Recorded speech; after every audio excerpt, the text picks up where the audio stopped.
Hello. You'll notice I'm wearing the same shirt and everything. I'm actually out of town this week, so all of these videos are being done at the same time. But I hope you're staying up with us and reading. We're going to continue on with the story of Absalom. This time we're in chapter 16. David's on the run. As he leaves, he runs into Ziba. If you remember, Ziba is the guy who was a servant of Saul, and David has put him in charge of Mephibosheth. And he comes loaded up with gifts and donkeys and food to take care of David.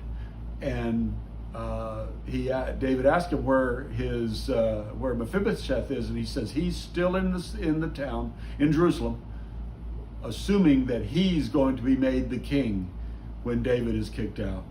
Obviously, he has no loyalty to David, even though David has shown him nothing but kindness. David looks at Ziba and says, basically, when this is all over, you're going to get all the things that Mephibosheth owned. All of his lands, everything's going to be yours.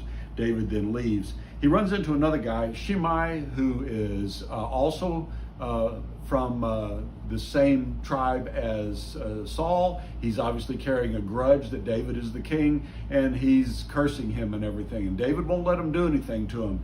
And they go on about his business. We're going to pick him up later on. Towards the end of chapter 16, what you're going to see is the whole play out of Ahithophel and him giving advice to Absalom, and that advice being twisted and perverted by David's friend Hushai. And then you get into chapter 17, and there's even more of that. And Absalom is getting advice that will weaken him, and ultimately he has to fight with David. And then in chapter 18, we know the story. David's men kill Absalom, and David is so incredibly sad. He just mourns for Absalom, which basically upsets Joab, because Joab is going to talk to him about it in the next chapter more. But he's basically saying, you worry about a son who's trying to overthrow your kingdom more than you care for the people who are taking care of you. David's family is absolutely disintegrating, and all of this because of what he did with Bathsheba.